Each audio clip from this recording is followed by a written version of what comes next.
এই বাম আর বিজেপি এই যতগুলো দল আছে এরা না দিশা খুঁজে পাচ্ছেন না। আমার তো মনে হয় বুদ্ধদেব ভট্টাচার্যের মরদেহের সামনে গিয়ে অন্তত ক্ষমা চাওয়া উচিত ছিল। ভোটই তো করতে দেন না, একবার ভোটটা করতে দিয়ে দেখুন না কি রেজাল্ট হয়, বুঝতে পারবেন কি রেজাল্ট হয়। উনি ভেবেছিলেন বোধহয় বোরখা পরা মহিলারা রাস্তায় বেরোবেন না, ভুল ভেবেছিলেন, প্রমাণিত। শুধু মেটিয়াবুরুজ থেকেই বেরিয়ে আসেনি। উনি বুঝতে পারছেন না যে 25টা আঘাতের কথা বলা হচ্ছে, মহিলারা ওই 25টা আঘাত নিজের শরীরে বোধ করছে। আপনি বলছেন যে 1 মাস হয়ে গিয়েছে, এবার উৎসবে ফিরুন। সেই দিক থেকে নির্যাতিতার মা বলছেন যে আমার বাড়িতেও দুর্গাপুজো হতো, আমার বাড়ির দুর্গাপুজো আলো আজ নিভে গেছে। সেখানে মুখ্যমন্ত্রী কোথাও গিয়ে আন্দোলনের মোড় ঘুরিয়ে নিজের সিংহাসন রক্ষা করার চেষ্টাতেই এই সমস্ত কথা বলছে। মাননীয় মুখ্যমন্ত্রী অচিরেই বুঝতে পারবেন তার এই কথা বলার ফল কি। এমনকি পুজোর দিনগুলোতেও বুঝতে পারবেন তার এই কথা বলার ফল কি। আজকে ট্রেনে করে যখন যারা আমাদের বাড়িতে কাজের জন্য আসেন, তারা ট্রেনে করে প্রত্যেকটা ট্রেন এক একটা মিছিল হয়ে দাঁড়াচ্ছে। বাজারে যারা সবজি নিয়ে আসছেন তারা এক জায়গায় জড়ো হয়ে বলছেন। দুদিন আগে দেখেছি রিক্সাওয়ালারা যারা রিক্সা টানেন, সেই রিক্সা যারা টানেন তারা রাস্তায় বেরিয়ে এসছে। এর আগে দেখেছি জোম্যাটো, ট্যাক্সি, উবার। উনি বুঝতে পারছেন না যে এটা কেবলমাত্র বাম আর বিজেপি মিলে করে না। কিন্তু বারে বারে তো এই বাম, উনি কি বলছেন আমার কিছু যায় আসে না, কিন্তু এটা বুঝতে পারছেন না দেখে যেটা কেবলমাত্র বাম আর বিজেপি মিলে করে না, এটা সাধারণ মানুষ করে। এবং আমি আপনাকে বলছি যে এই বাম আর বিজেপি এই যতগুলো দল আছে এরা না দিশা খুঁজে পাচ্ছেন না, কারণ এদের হাতে তো আন্দোলনটা নেই। আন্দোলনটা সাধারণ মানুষ হাতে নিয়েছে।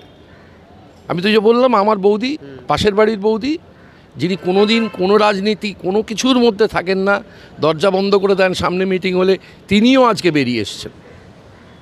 তো সুতরাং মাননীয় মুখ্যমন্ত্রী কীভাবে কি বলছেন না বলছেন এটা আমার কাছে জরুরি নয়, এবং ওনার বলার ফল কি হবে সেটাও উনি দেখতে পাবেন। সাধারণ মানুষ কোথাও গিয়ে বীতশ্রদ্ধ হয়ে পড়েছে। হ্যাঁ, এটা শুধু একদিনের ঘটনার জন্য নয় তো, এই 13 বছর ধরে যা যা দেখে আসছে তার ফল। তাহলে তো বলা যায় যে 2011 সালে পথিক পথ হারাইয়াছিল। হ্যাঁ, সেটা বলতে পারেন। আমার তো মনে হয় বুদ্ধদেব ভট্টাচার্যের মরদেহের সামনে গিয়ে অন্তত ক্ষমা চাওয়া উচিত ছিল লোকজনের, আমরা ভুল করেছি।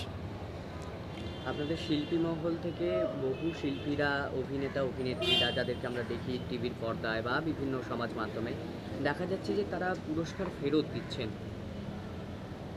দিচ্ছেন তাদের বিবেকের জন্য দিচ্ছেন।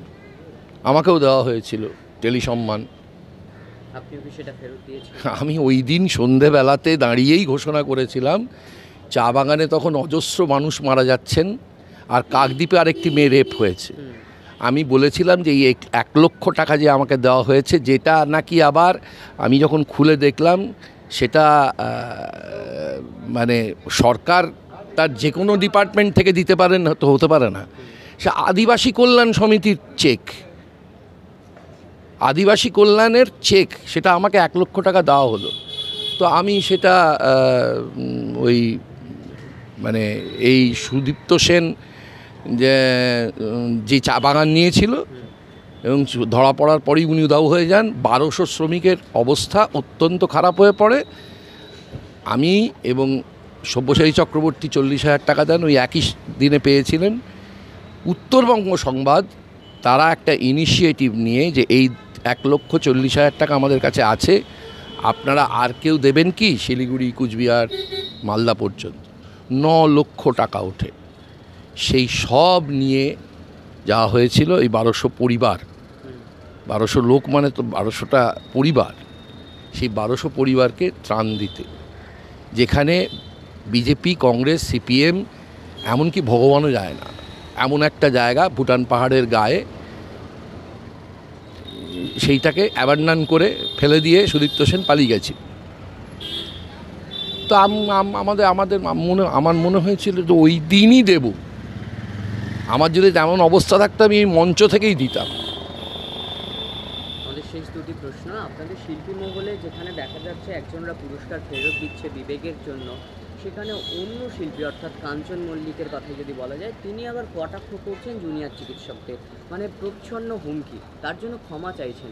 কিন্তু সব কিছু কি ক্ষমা চাইলেই না শেষ হয়? নিঃশর্ত ক্ষমা উনি কখনোই চাননি। এক, আর উনি ওনার রাজনৈতিক দলের কি বলবো বাধ্যবাধকতার থেকে দাঁড়িয়ে এসব করেছেন। করুন, তার মানুষ তো তার উত্তর দিচ্ছে এবং আরও দেবে। শেষ প্রশ্ন। মুখ্যমন্ত্রী বলছেন যে যারা তার পদত্যাগ চাইছে বা যারা তার যে মানে সরকারের বদল চাইছে, ভোটে জিতে আসুন।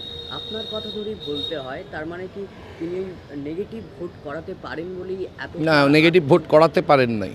অবস্থা যা ছিল তাতে নেগেটিভ ভোট হয়েছে। বামেদের তাড়াতে হবে, সেই জন্য ওনাকে জেতানো হয়েছিল এবং ওনার একটা বিকল্প হিসেবে। বিজেপিকে আটকাতে হবে, আবার বিকল্প। তো উনি বিকল্প ভোটেই এসেছেন। ভোটই তো করতে দেন না, একবার ভোটটা করতে দিয়ে দেখুন না কি রেজাল্ট হয়, বুঝতে পারবেন কি রেজাল্ট হয়। শুধু ভোটটা করতে দিয়ে দেখুন। আমি তো আপনাদের আজকে একটা কথা বলছি,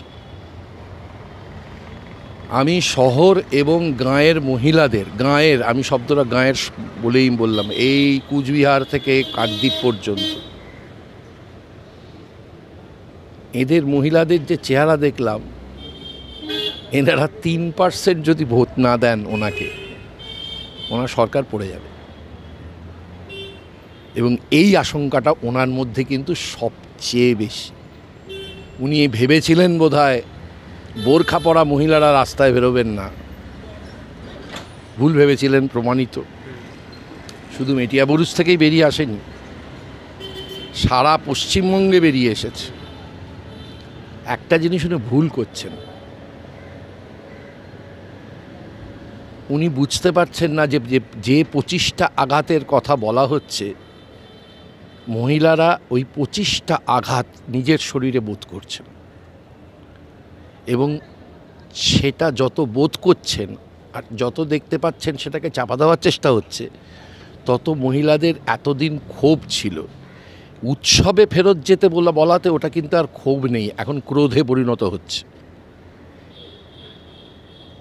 যে মমতা ব্যানার্জি একটা সময় মানুষের পালস বুঝতেন, সেই মমতা ব্যানার্জি আজকে ক্ষমতার দম্ভে দাঁড়িয়ে মানুষের পালসটাই বোঝা হারিয়ে ফেলেছেন। বিরোধী মমতা আর শাসক মমতার মধ্যে একটা পার্থক্য, হ্যাঁ, হারিয়ে ফেলেছেন। এই মমতা ব্যানার্জি তো মানুষের পালস বুঝতেন, যে